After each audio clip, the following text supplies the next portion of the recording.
The Montreal massacre happened December 6, 1989. 14 women were killed, and every year, the Western Engineering faculty hosts a memorial. It took place earlier this week, and let's take a look. We're students, sisters, daughters, friends, lovers, and women. Women succeeding in a path mostly traversed by men. They were not revolutionaries, militants, ideologues, or martyrs. That path was forced upon them. On December 6, 1989, while attending a fourth-year engineering class at l'École Polytechnique de Montréal, 9 women were separated from their approximately 50 male classmates on the direction of one man who was a stranger to them all, carrying a semi-automatic rifle. The armed stranger informed the women that he was fighting feminism. One woman stepped forward in defense of her classmates and herself, explaining that they were not all necessarily feminists. Just women working toward a degree in engineering. She and 3 others were wounded when the man then shot at them. He killed 6. The man left that classroom and proceeded into the school. He wounded several students, men and women, though only men who were standing with women were shot. He shot and killed 1 woman standing in line at the cafeteria, 2 more that he found hiding in a storage closet, and another on an escalator, before entering a classroom where, while wounding many, he killed 2 women trying to escape and 1 more who stayed in her seat. Finally, when a woman he wounded on the way in cried for help, he drew a knife and stabbed her until she was dead. The man did not live to see the consequence of this unspeakable rampage, as he then turned his gun on himself. He did not offer any more explanation for these heinous murders than the words he spoke to the first 9 victims in a letter he carried in his pocket. Translated from the original French, it read, "I have decided to send the feminists who have always ruined my life to their maker. The feminists have always enraged me. They want to keep for themselves the advantages of women while seizing those of men." From his words, it seems impossible to discern any motive aside from hatred for those women who were succeeding where he had failed. This man had applied to their school but was not accepted. He viciously murdered 14 women because he was sick and disturbed, and also because they were women. Because they were successful women. Because they were women succeeding in an area from which their foremothers had been strictly precluded. On a personal level, the family and loved ones of the 14 victims lost their promising young women. Nationally, Canadians were faced with the fact that even in quiet, polite, unassuming Canada, there lurks potential for indescribable violence. Symbolically, women emerging from centuries of being told yes, were told no, but you better... From being told no, we're told yes, but you better be prepared to pay. There's no question that the heartbreak that is the Montreal massacre is reflected in the many mass shootings that have happened before and since December 6, 1989. There's also no question that the event was a national tragedy and a crime against all Canadians. There is also no question that this act was committed specifically against women. And while it was perpetrated by a deranged man who could have chosen any group to slaughter, the fact is that our society allowed him to think that successful, pioneering women were depriving him of personal achievement. That women who dared venture from the home were advantageously usurping the potentiality of men. That women's contribution to society was a threat to that of men. Our society allowed this man to believe these things with such ferocity that he violently stole the potentiality, contributions, futures, and lives of 14 women from them and from us. He was allowed to hate them. We now stand where those 14 women were forced to stop. Women are attending post-secondary institutions in numbers never before seen and perhaps never before imagined. We are, as they say, blazing new paths for ourselves and actualizing our potential. We are exercising our freedom of choice and proving that our contributions are equal and complementary to those of men. Perhaps this does make us all feminists. We, of course, can decide for ourselves what we are. The 14 dead women cannot. As a result of their achievements, they were labeled feminists by an extreme misogynist who then used that label as justification for slaughter.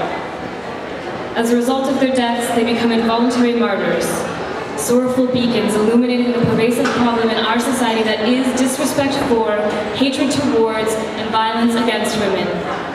Because of their bloodshed, this disrespect, hatred, and violence will never again be a secret, and we will only be silent in our observance of their unwilled sacrifice.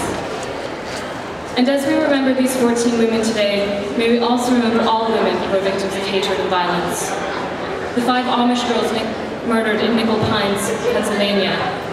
The unnumbered victims of the BC pig farmer, prostitutes, women so devalued by their community it took years to even notice they were missing, and the countless more still unaccounted for. The 6 young women burned with acid for attending school in Kabul. The raped women of the Congo. The 1 in 3 women worldwide who will be beaten, coerced into sex, or otherwise abused by their domestic partner in their lifetime.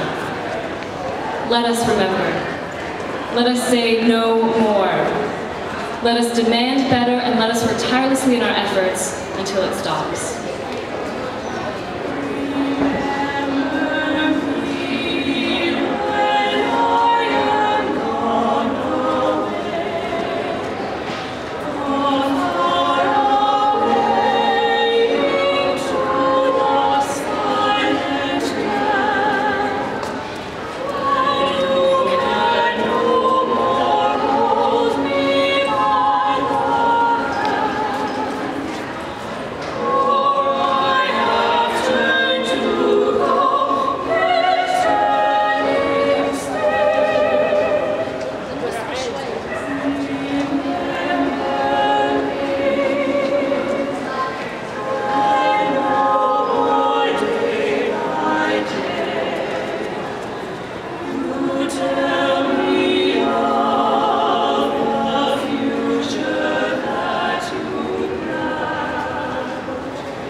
Genevieve Bergeron.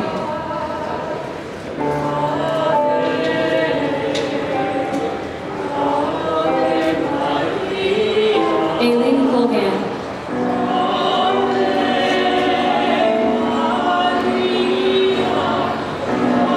Natalie Couture.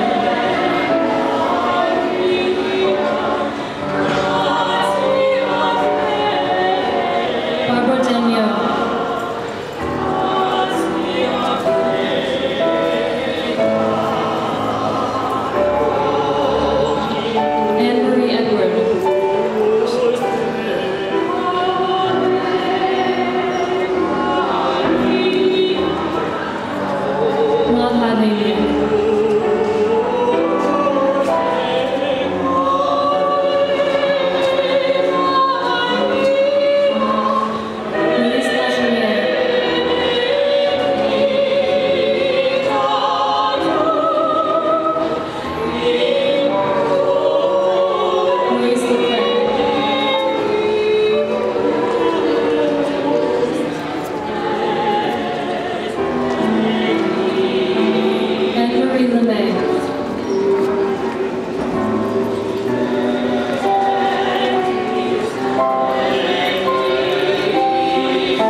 Barbara Kusnik-Whitewoods.